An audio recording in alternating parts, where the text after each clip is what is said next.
Deuteronômio, capítulo 25.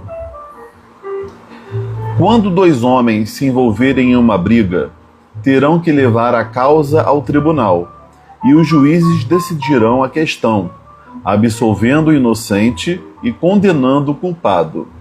Se o culpado merecer açoitamento, o juiz ordenará que ele se deite e seja açoitado na sua presença, com o número de açoites que o seu crime merecer, desde que nunca ultrapasse 40 açoites. Açoitá-lo, além disso, seria humilhar publicamente um israelita. Não amordassem o boi enquanto estiver debulhando o grão. Se dois irmãos morarem juntos e um deles morrer sem deixar filhos, a sua viúva não se casará com alguém de fora da família. O irmão do marido se casará com ela e cumprirá com ela o dever de cunhado. O primogênito que ela tiver levará o nome do irmão falecido, para que o seu nome não seja apagado de Israel. Se, todavia, ele não quiser se casar com a mulher do seu irmão, ela irá aos líderes do lugar, à porta da cidade, e dirá: o irmão do meu marido se recusa a dar continuidade ao nome do irmão em Israel. Ele não quer cumprir para comigo o dever de cunhado. Os líderes da cidade o convocarão e falarão com ele. Se ele insistir em dizer: não quero me casar com ela, a viúva do irmão se aproximará dele, na presença dos líderes, tirará uma das sandálias dele, cuspirá no seu rosto e dirá: é isso que se faz com um homem que não perpetua a descendência do seu irmão. A descendência daquele homem será conhecida em Israel como a família do descalçado. Se dois homens estiverem brigando e a mulher de um deles vier para livrar o marido daquele que o ataca e pegá-lo pelos órgãos genitais, cortem-lhe a mão. Não tenham piedade dela. Não tenham na bolsa dois padrões para o mesmo peso, um maior e outro menor. Não tenham em casa dois padrões para a mesma medida, um maior e outro menor. Tenham pesos e medidas exatos e honestos, para que vocês vivam muito tempo na terra que o Senhor, o seu Deus, dá a vocês. Pois o Senhor, o seu Deus, detesta quem faz essas coisas, quem negocia desonestamente. Lembrem-se do que os amalequitas lhes fizeram no caminho quando vocês saíram do Egito. Quando estavam cansados e exaustos, eles se encontraram com vocês no caminho e atacaram todos os que ficaram para trás. Não tiveram temor de Deus. Quando o Senhor, o seu Deus, der a vocês o descanso de todos os inimigos ao redor, na terra que ele lhes dá para dela tomarem posse como herança, vocês farão que os amalequitas sejam esquecidos debaixo do céu. Não se esqueçam. Ok, vamos comentar. Sunilda, eu falei contigo, não falei, Sunilda? Espero que sim. Gente, se eu esqueci de falar o nome de alguém, me perdoem, tá? Eu, às vezes, sou distraído e acabo esquecendo alguém. Mas vamos lá. Esse capítulo 25 de Deuteronômio fala sobre algumas leis civis e também aponta para princípios relacionados a essas leis. Os princípios, como a gente sempre tem falado aqui, eles permanecem para a nossa vida hoje. Já as leis, no caso que são civis, elas são restritas àquele momento, àquele lugar, a um contexto muito específico. A primeira lei que é colocada nesse capítulo é acerca dos açoites que seriam dados diante de alguns casos judiciais. E a situação que é colocada é quando dois homens estão brigando e essa briga toma tamanha proporção que é levada diante dos juízes, diante do tribunal. Esses juízes, então, eles podem determinar uma pena para aquele que for condenado, aquele que for declarado culpado pela briga, né? Teve maior culpa ali, maior responsabilidade nos acontecimentos, na consequência daquela briga. E é estipulado que esses açoites que seriam dados como punição poderiam ser dados até o limite de 40 açoites, porque senão se estaria humilhando demais o israelita. Então eles viam que havia ali um limite de razoabilidade para aquela punição. É até curioso que essa lei se manteve durante muitos séculos, muito tempo, entre os israelitas e depois os judeus, e eles passaram até a chamá-la de 40 menos 1, né? Eles tinham como regra açoitar 40 menos 1, ou seja, 39 vezes. Isso com medo de que, se fosse errada a contagem, eles passassem dos 40, que era o limite estipulado aqui, né? Só uma curiosidade. E vemos nessa limitação do número de açoites uma preocupação com a chamada dosimetria da pena. Hoje no direito nós chamamos de dosimetria, quando o juiz vai estipular a pena de alguém condenado, né? Principalmente no ramo penal, né? Isso para quê? Para que seja feito algo justo, proporcional ao crime cometido, e nada além disso. Então a gente vê que desde aquela época já havia essa preocupação aí com uma pena que fosse adequada, não fosse simplesmente baseada em sentimento, ou fosse cada vez aplicada de uma forma diferente. Havia um limite legal. Vemos que há um caráter punitivo, sim, da justiça, mas com limites, ou seja, para que seja algo proporcional ao crime cometido, e assim se preserve uma dignidade mínima do ser humano, né? A gente sabe que até aqueles que cometem crimes, que fazem algo de errado, eles são humanos e fazem jus ao mínimo de dignidade, né?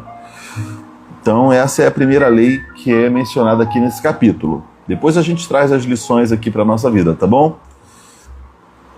A segunda lei é a respeito da recompensa do boi. Está no versículo 4, né? Que aqui parece até como se fosse um lema, um ditado. Isso acabou se tornando, entre os judeus, entre os israelitas, um lema. Não amordassem o boi enquanto estiver debulhando o grão. O que isso quer dizer? Quando você estivesse utilizando o animal para, através dele, fazer a colheita de uma lavoura, né? Estivesse ali recolhendo grãos, que você não amordasse ele, que deixe ele comer daqueles grãos que caíssem e sobrassem daquilo que você estivesse recolhendo. Isso porque ele já está trabalhando para você, ele já está ali servindo com a sua força vital. E você não vai permitir que ele coma, que ele se alimente, que ele beba, né? Então seria muito cruel com o animal. Então aqui é uma lei que visa se evitar a crueldade animal, né? E essa frase, né, essa lei aqui, esse enunciado, não amordassem o boi enquanto estiver debulhando o grão, é mencionado por Paulo no Novo Testamento para se referir àqueles que trabalhavam na igreja e que, por se dedicarem integralmente à igreja, deveriam receber um salário por seu trabalho, né? Ele vai falar que o trabalhador é digno do seu salário. Então, se você trabalha, se você está lhe dando o seu suor, o seu empenho, você também faz jus àquilo que é colhido, né? A uma parte daquilo que você está produzindo, e assim você tenha o seu sustento. Isso vale para os animais e vale também para os seres humanos.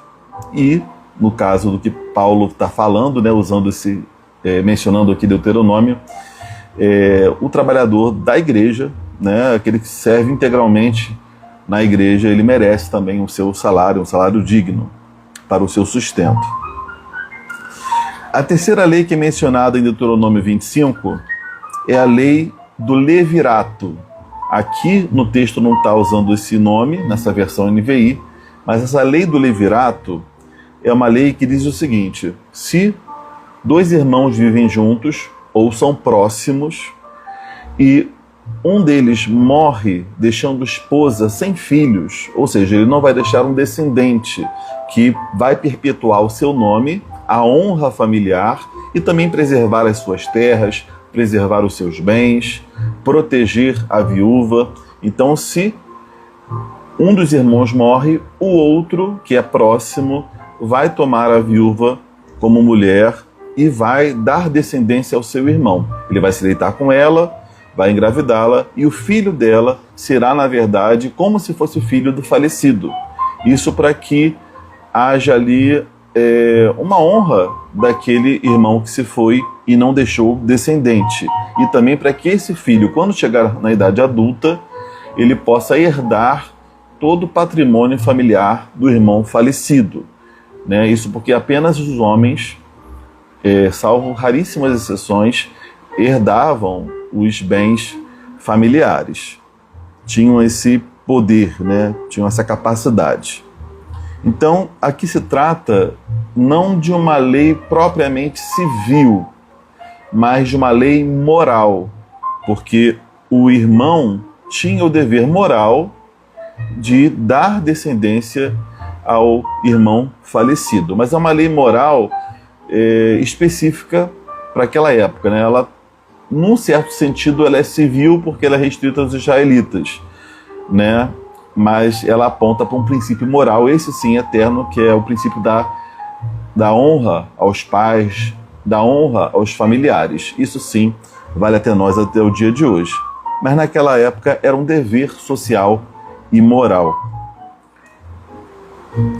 E eu coloquei que buscava preservar os bens de família, mas não só os bens, mas principalmente o nome do falecido. Tá bom? Agora, se o irmão se recusasse a tomar a viúva como mulher para dar descendência ao seu irmão falecido, essa mulher poderia levar o caso às autoridades da cidade, ela ia até os portões da cidade, que era o local onde os negócios públicos eram firmados, os contratos eram feitos, e ela levaria essa situação. Então, o acusado, que era o irmão que não estava querendo dar descendência ao seu irmão falecido, era chamado para confirmar a palavra da mulher, e se ele confirmasse, ele seria humilhado publicamente. Primeiro por ela, né? Porque ela tiraria uma das sandálias dos seus pés. A sandália de um homem representava a sua autoridade, a sua dignidade. Então, quando ela tira uma das sandálias dos seus pés, ela está dizendo que ele perdeu parte da sua autoridade e dignidade pelo que ele fez. E ela cuspia em seu rosto, o que era uma atitude de humilhação máxima aqui, muito grande. E uma segunda humilhação a que esse homem era sujeito, eu já vou ler sua pergunta, Érica, era que ele receberia um estigma familiar, né? Todos os seus descendentes seriam então vistos como o descendente do descalçado, né? Deixa eu ver como é que está aqui no versículo 10. A família do descalçado, né? Os descendentes do descalçado, ou seja, ficaria aquele estigma familiar, já que ele não honrou a sua família, ele também sofreria na sua pele e na sua família um dano, né? Por ele não ter se preocupado em honrar parte da sua família.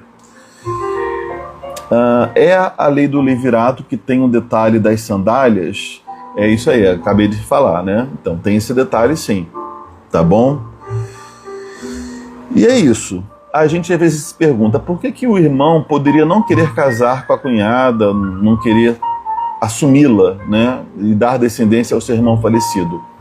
Bem, por vários motivos. Ele poderia não fazer isso por questões financeiras, porque a partir daquele momento ele estaria assumindo não só as terras que o seu irmão porventura possuísse, mas também as dívidas.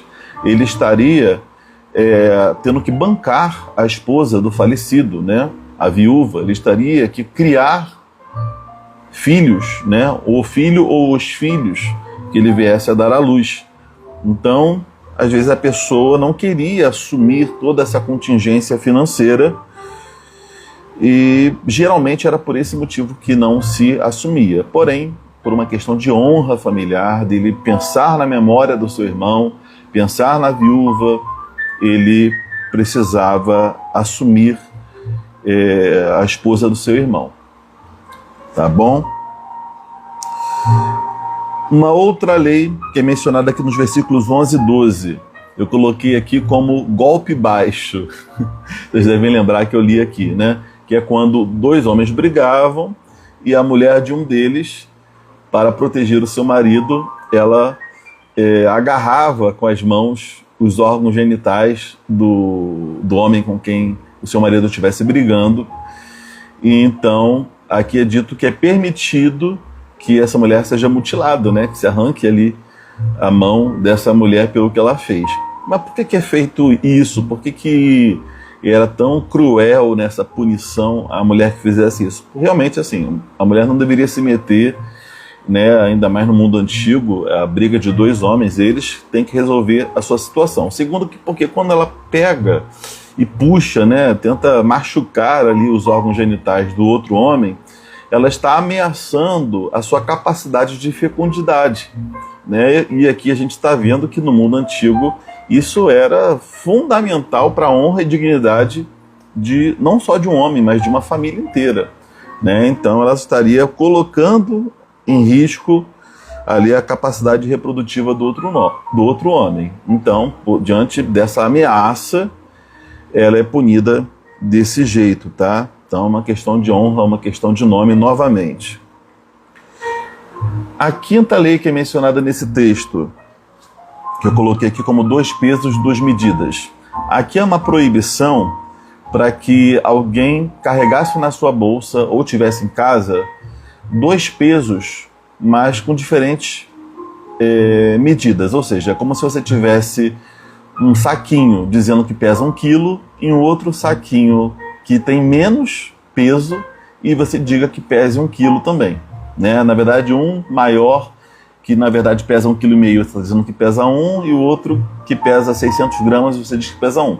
Isso porque as pessoas utilizavam balanças para fazer negócios, e se o negócio fosse mais ou menos favorável, se ela estivesse comprando ou estivesse vendendo, às vezes se utilizava pesos falsos, com medidas falsas, para poder se obter vantagens ilícitas no negócio.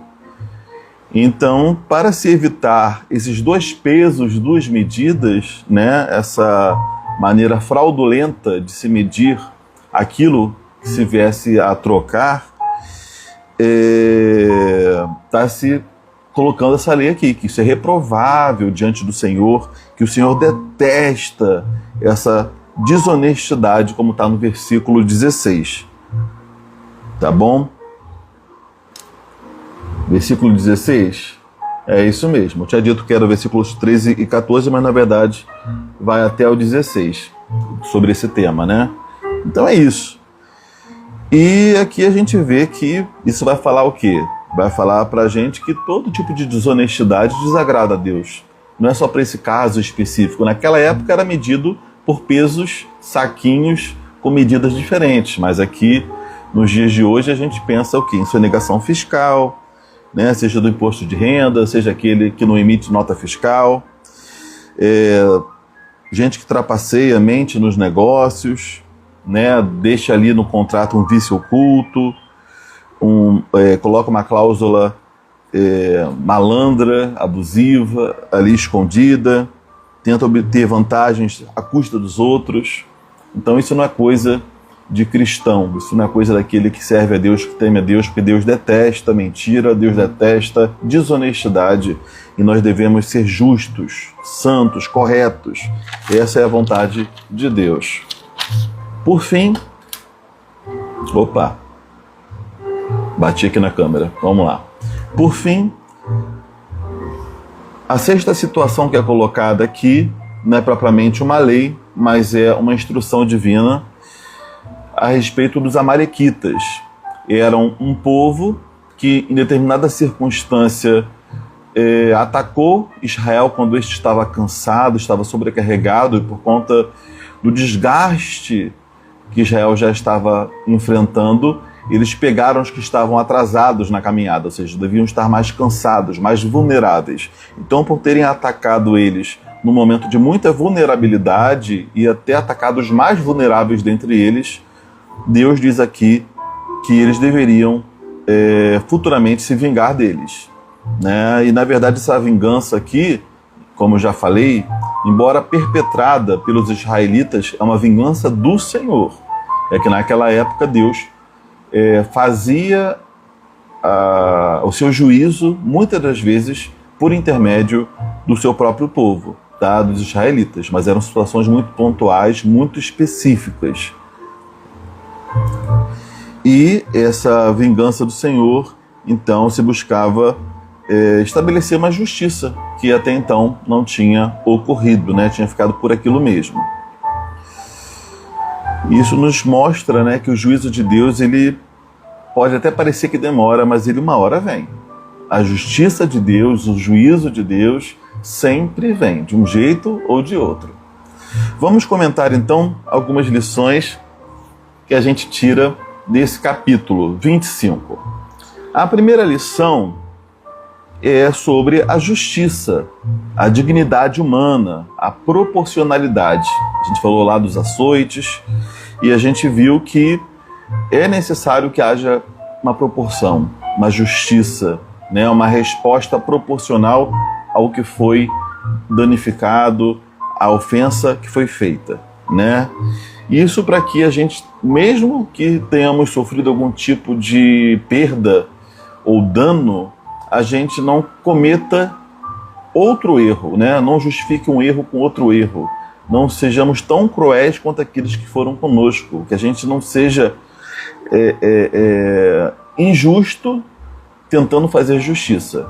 Temos que ter esse cuidado, né? Deus ama a justiça, mas o que excede ela acaba desagradando a Deus. Muitas das vezes, por termos uma natureza caída, pecaminosa, nós podemos nos deixar levar por um senso de justiça quebrado, um senso de justiça que nos faz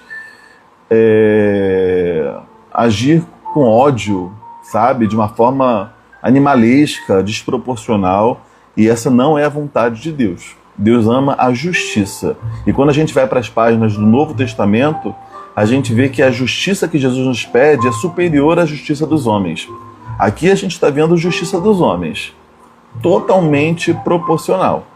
Porém, a justiça que Jesus nos pede, muitas das vezes, vai importar que se nos pegam uma capa, a gente dê a outra, como Jesus disse.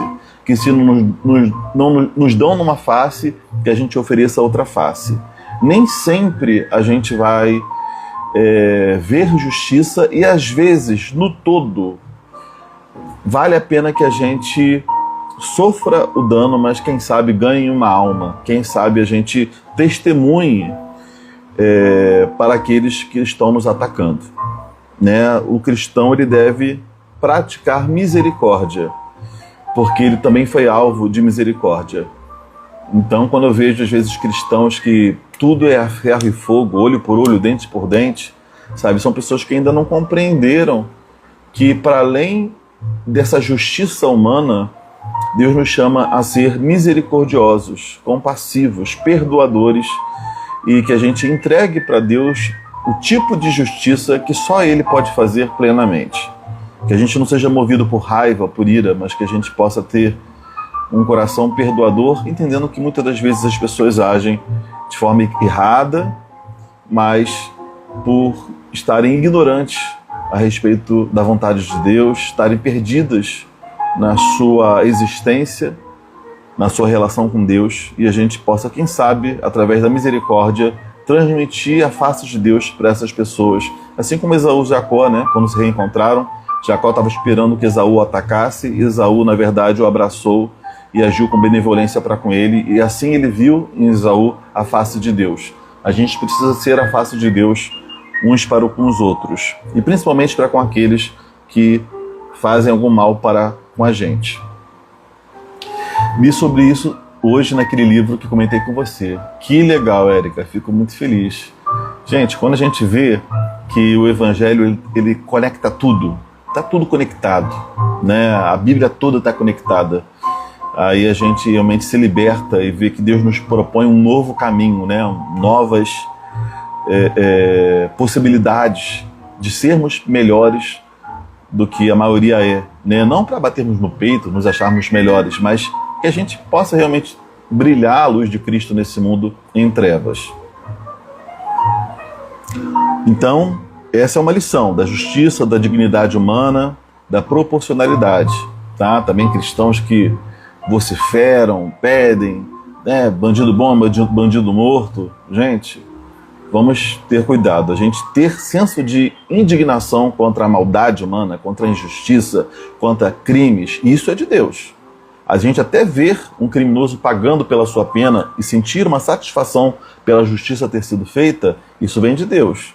Agora, um ódio, um senso, sabe, de ver o pior para outra pessoa, às vezes de forma desproporcional, isso não vem de Deus. O caminho de Deus é um caminho de misericórdia. Ainda que a justiça humana, civilmente, a gente precisa ter uma ordem e ter leis para que haja um mínimo de organização social e para que o crime, né, não desgringole, a gente tem que ter um coração muito mais misericordioso e sabe, desejoso pela recuperação de alguém que faz algo de errado do que propriamente assim satisfeito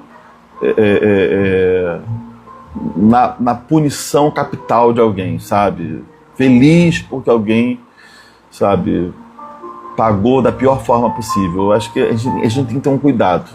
É uma linha muito tênue entre um senso de justiça legítimo, né, e que aponta para um Deus que é justo, e algo que extrapola, que mostra às vezes a corrupção do nosso próprio coração, sabe, de querer fazer justiça com as nossas próprias mãos, e às vezes falta amor, falta misericórdia, falta perdão, falta graça, né? Uma vez eu fui fazer um trabalho num presídio, na verdade não era nem um presídio, era a Polínter de Neves, mas ali tinha capacidade de 120 pessoas, na época tinham 400 pessoas.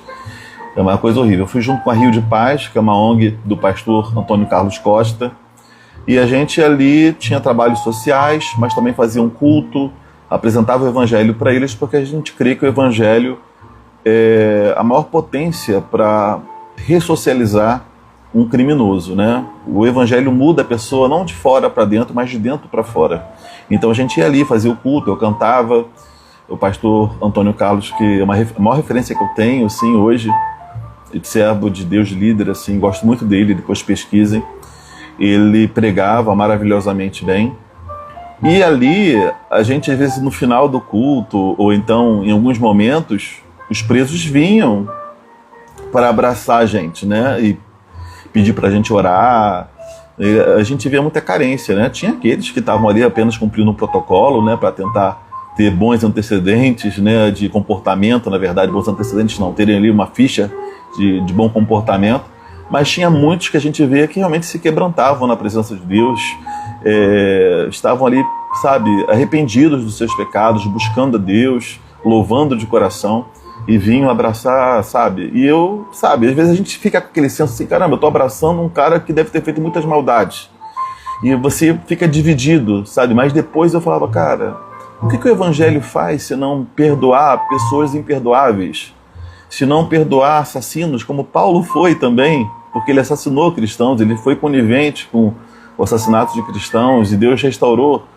Então, assim, a gente precisa ter um olhar espiritual, né, para a gente poder enxergar o que Deus pode fazer através de pessoas e não simplesmente nos deixarmos inflamar pela nossa ira, que às vezes não é uma ira santa, é uma ira nossa mesmo, né, uma ira pecaminosa.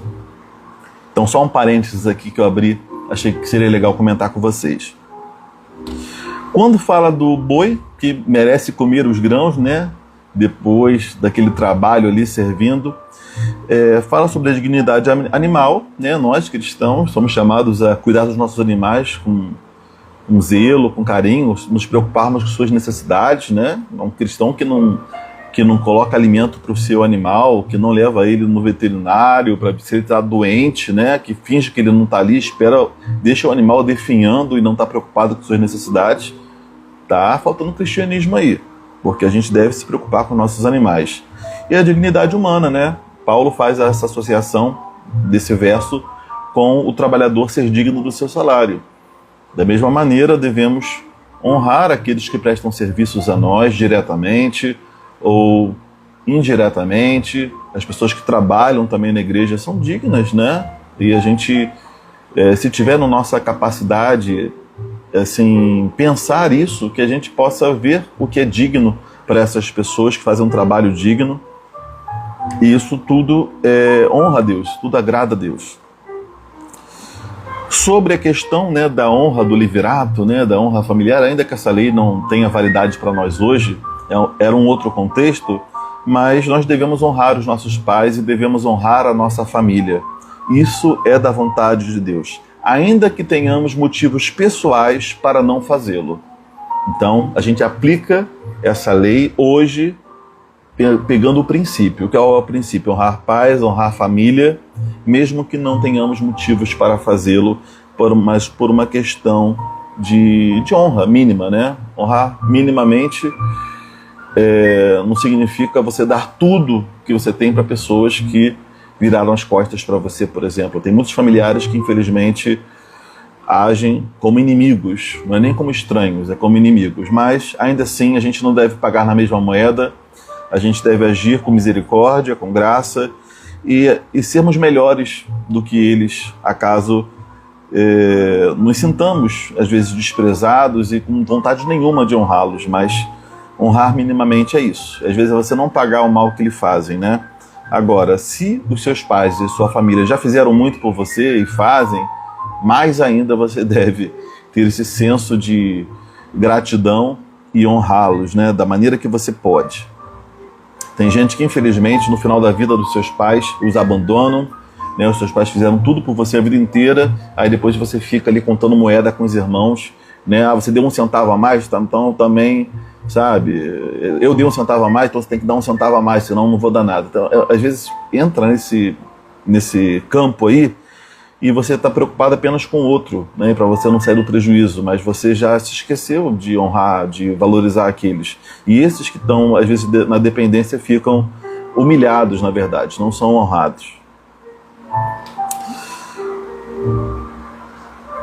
Deixa eu ver aqui, quando fala ali da mulher, né, que se meteu na briga e acabou afrontando a dignidade de um homem, e por isso sofreu na pele, né, pela sua intromissão, isso fala de sermos justos, de sermos proporcionais. Não é que o cristão não possa se envolver em questões que não dizem exclusivamente a ele, porque o cristão se importa com tudo aquilo que é justo, tudo aquilo que é verdadeiro. A gente às vezes está vendo uma briga injusta e a gente quer ter voz, quer falar, porque é algo que nos incomoda, mas devemos ser proporcionais, devemos saber os momentos em que devemos nos meter e não, ou não, né?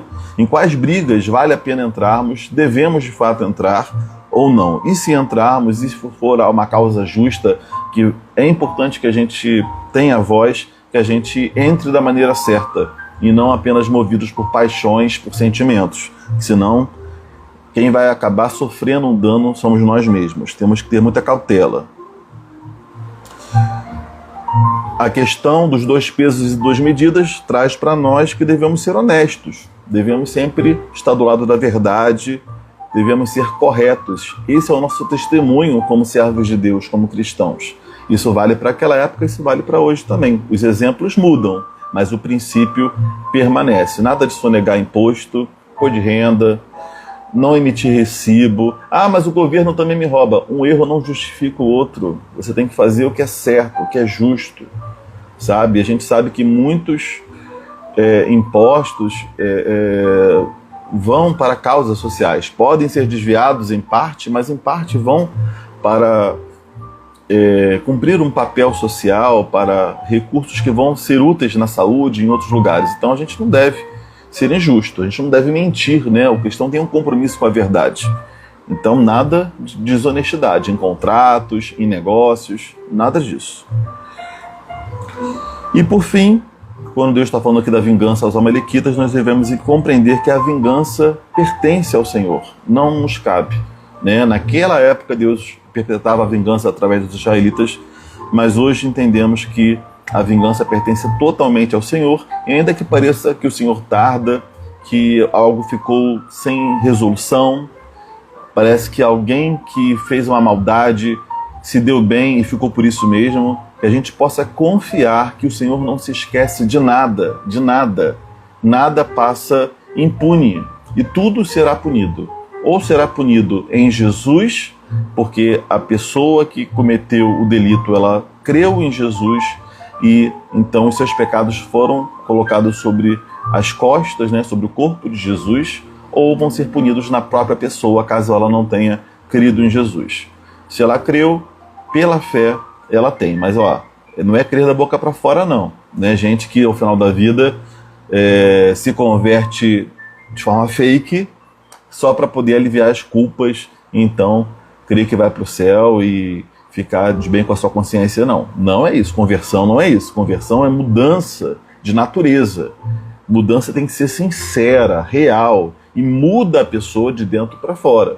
Né? Deus dá a ela uma nova natureza.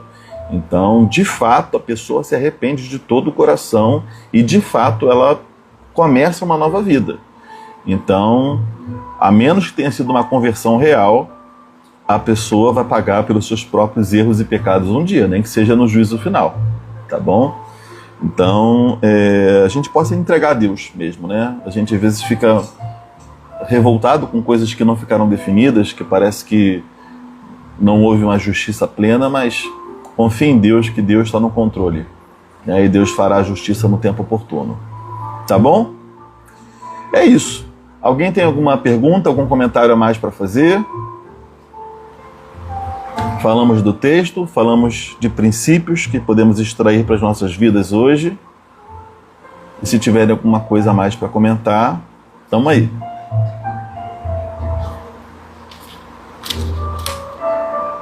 Gostaram da musiquinha hoje, um jazz?